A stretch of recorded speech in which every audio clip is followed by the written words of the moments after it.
All right, so it's January 2025, and well, as you probably know, we're right in the middle of flu season. Yeah. But this year, it's shaping up to be, well, a real doozy. For sure. We've got some sources here to deep dive into, including that new CDC report. Sounds good. And it's clear this is not your typical flu season. We're talking like potential healthcare system overload. Oh, well. So let's unpack what's making this season so different and how you can stay ahead of the curve.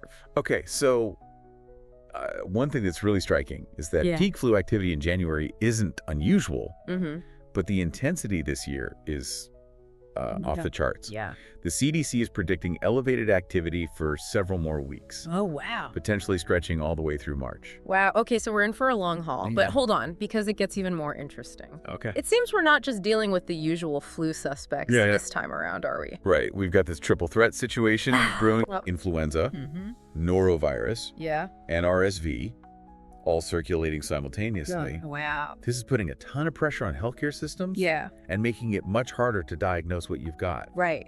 I imagine you're feeling awful. Yeah. You just assume it's a run-of-the-mill cold. Yeah. But it turns out to be something way more contagious. Oh, no. Like norovirus. You know, speaking of norovirus, I've always wondered about that stomach flu label. It's so misleading. Yeah. Most people don't realize it's an entirely different virus than influenza. Exactly. Right. And to make matters worse, it's incredibly contagious. Oh, wow. I'm talking like just a tiny amount of this virus can lead to sudden vomiting, diarrhea, and debilitating cramps. Okay, that sounds absolutely miserable. Yeah. What makes norovirus so much harder to deal with than a typical stomach bug?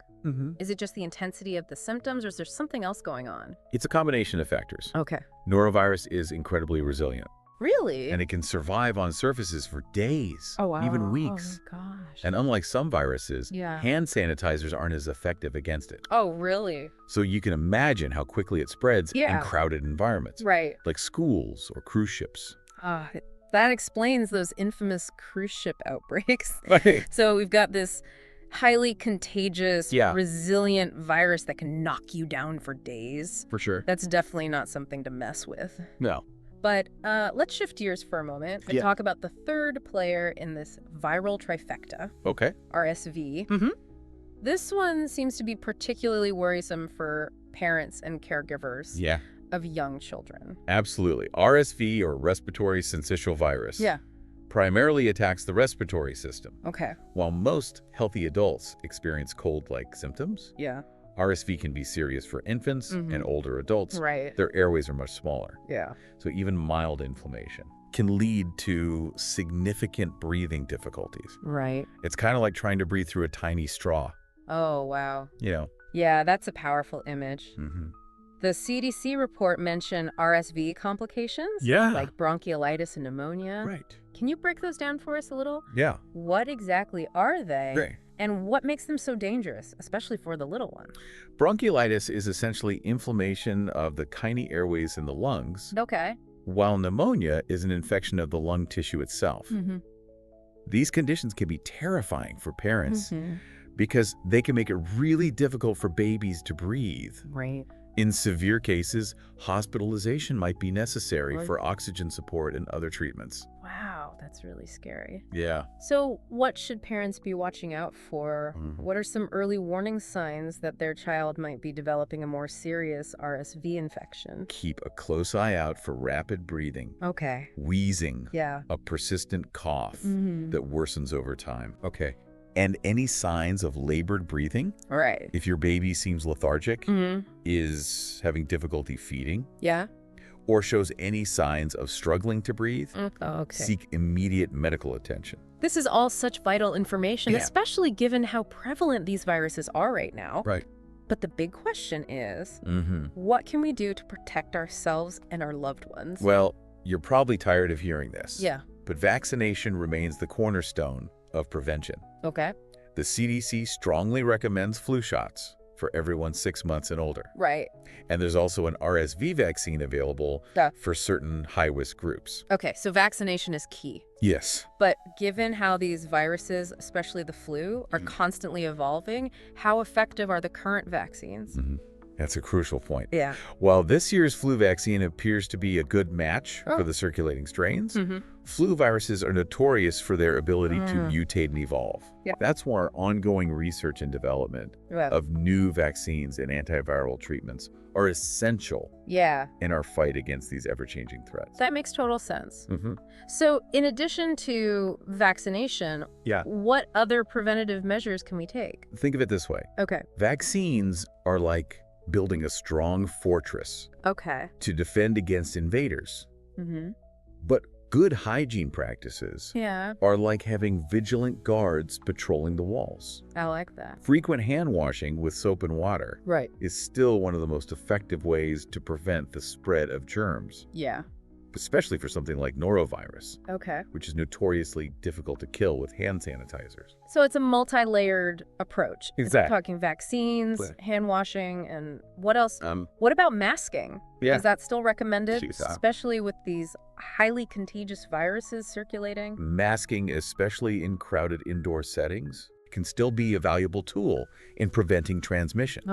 Think of it as an extra layer of protection, particularly for those at higher risk of complications. So we've got a lot to consider. We do. Vaccines, hygiene, masking. It's like building up a whole arsenal to fight off these viral invaders. Exactly. And knowledge is a powerful weapon in that arsenal. Absolutely. Understanding how these viruses spread their symptoms and the best ways to protect ourselves can make all the difference in staying healthy during this challenging flu season. Absolutely. And that's what we're all about here, giving you the information you need to make informed decisions. For sure. But hold on tight because we're just getting started. In the next part of our Dep Dive, we'll delve deeper into the specific symptoms and treatment options for each of these viruses. And we'll explore how those evolving flu strains might impact future outbreaks and vaccine development. So stay tuned. You know, one thing that's become clear from these sources is that we can't treat all these viruses the same way. Norovirus, for instance, has some unique characteristics that make it particularly challenging to control. Absolutely. It's not just a matter of toughing it out. Like you might with a common cold. Given how easily it spreads. What are some common misconceptions about norovirus transmission that we should be aware of? A big one is that hand sanitizers are enough to kill it. Oh, really? While hand sanitizers are great for many germs, norovirus is incredibly resistant. It can linger on surfaces even after they've been cleaned, and it only takes a minuscule amount to cause an infection. Oh, jeez. So proper hand washing with soap and water is absolutely crucial. Especially after using the bathroom. Or before handling food. That makes a lot of sense. And what about foodborne transmission? I know people often associate norovirus with cruise ships. But are there other situations where we might unknowingly come into contact with it? Absolutely. Through food. Food can easily become contaminated if it's handled by someone who's infected. Oh, gosh. Especially if they haven't washed their hands thoroughly. So outbreaks can happen anywhere food is prepared and served, from restaurants to schools to even our own homes. So vigilance is key, especially in those settings. For sure. Now, shifting gears to RSV. Our sources highlighted the severity of this virus. Particularly for young children. Let's delve deeper into that. What makes infants so much more vulnerable to RSV compared to adults? Infants' immune systems are still developing, so they haven't built up the same defenses that adults have. Plus, their airways are significantly smaller, so even a little bit of inflammation can cause major breathing problems. Oh, wow. It's like trying to breathe through a tiny straw. Wow. That's a powerful image. And when we talk about complications like bronchiolitis and pneumonia, just how serious can those conditions get for a baby? It can be life-threatening. Oh, gosh. Imagine your baby struggling to breathe. Oh, no. Their little chest heaving with each breath. That's awful. It's every parent's worst nightmare, and these complications often require hospitalization. Sometimes even intensive care. Oh, geez. To provide oxygen and supportive care. Hearing you describe that really underscores the importance of early detection and treatment. Absolutely. So let's talk about those warning signs again. What should parents be looking for? Definitely. And at what point should they seek immediate medical attention? Watch out for rapid or labored breathing. Okay. Wheezing, a cough that gets progressively worse. Yeah. And any bluish discoloration around the lips or fingertips. Oh, wow. Which indicates low oxygen levels. Okay. Also, if your baby is unusually lethargic, refuses to feed, or has a fever that won't break, gosh, it's crucial to contact your doctor immediately. That's invaluable advice for parents and caregivers. Yeah. Now let's circle back to the flu itself. Okay. We've talked about how flu strains are constantly evolving. Right. Which makes developing effective vaccines a real challenge. Yeah, it's tricky. Can you elaborate on that? Sure. What does this constant evolution mean for the future of flu prevention and treatment? It's a constant arms race. Viruses mutate to survive, right? And scientists are constantly working to develop vaccines that can keep up with these changes. Okay. But it's tricky because we have to predict which strains will be dominant in the coming season. Right. And sometimes the virus throws us a curveball. So we're always playing catch up in a sense. Yeah, in a way. And if the virus is constantly changing, does that mean we'll need new flu vaccines every year? Potentially even more frequently? That's likely the reality we're facing. Each year's flu vaccine is tailored to the strains predicted to be most prevalent. Okay. But those predictions aren't always perfect. Right. Plus, our immunity from previous infections or vaccinations can wane over time as the virus evolves. That's a bit concerning. Yeah. But there has to be ongoing research to improve vaccines. Absolutely. And maybe even find more permanent solutions, right? And scientists are working on developing universal flu vaccines. Okay. That would provide broader, longer-lasting protection against a wider range of flu strains. Right. This would eliminate the need for annual shots. Wow. And could be a game changer in our fight against the flu.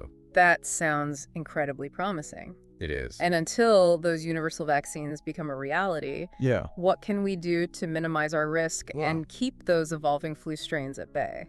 It goes back to what we've been discussing. Okay. Vaccination, even though it's not a perfect solution, is still our best defense. Right. It's like putting on armor before heading into battle. Right. It might not protect against every single strain. Yeah. But it significantly reduces your risk. Exactly. And can lessen the severity of illness if you do get infected. For sure. But vaccines aren't the only weapon in our arsenal, are they? Not at all. We can't forget about those good hygiene practices we talked about earlier. Okay. Frequent hand washing. Right. Covering coughs and sneezes, and avoiding close contact with sick people. Right. These simple measures can significantly reduce the spread of all respiratory viruses, including the flu. So it's a combination of individual responsibility and community awareness. Absolutely. We need to protect ourselves and each other. Right. But let's not forget about treatment options. Okay. What happens if, despite our best efforts, we do get sick? Yeah. What are the treatment options for these viruses, particularly the flu? For the flu, antiviral medications like Tamiflu can help reduce the severity and duration of symptoms. But these medications work best when started early in the course of the illness. Okay. So it's important to see your doctor as soon as you start experiencing flu-like symptoms. So early intervention is key. That makes sense. But I've also heard about over-the-counter medications for symptom relief. Yeah. Are those effective? Sure. Or are they just masking the problem? Over-the-counter medications can definitely help manage symptoms like fever, aches, and congestion, making you feel more comfortable while your body fights off the virus. That makes sense. However, it's crucial to use them as directed and to consult your doctor if your symptoms worsen or don't improve after a few days. That's good advice. So we've covered a lot of ground here. We have. From the unique challenges of norovirus to the severity of RSV in infants and the ever-evolving nature of the flu. It's a lot to process. It is. But remember, knowledge is power. Right.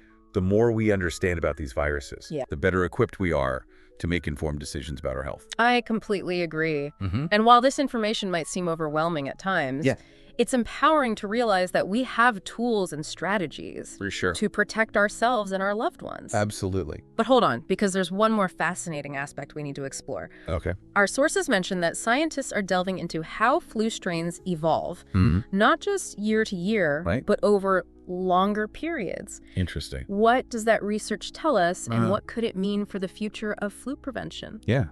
We'll tackle those questions and more in the final part of our deep dive. All right, we've covered a lot of ground in this deep dive, from the triple threat of flu, norovirus, and RSV to the importance of vaccination and hygiene. But our sources also hinted at something that really piqued my curiosity. They mentioned that scientists are digging deeper into how flu strains evolve not just season to season, but over much longer periods. Right. What's the story there? It's fascinating, really. Scientists are looking back at historical flu outbreaks, analyzing how the virus has changed over decades and even centuries. This type of research helps us understand the evolutionary patterns of the flu virus and might hold clues to predicting future pandemics. So it's like detective work, tracing the virus's family tree back through time. What have they discovered so far? Are there any patterns or trends that stand out? One of the most intriguing findings is that certain flu strains seem to reemerge periodically.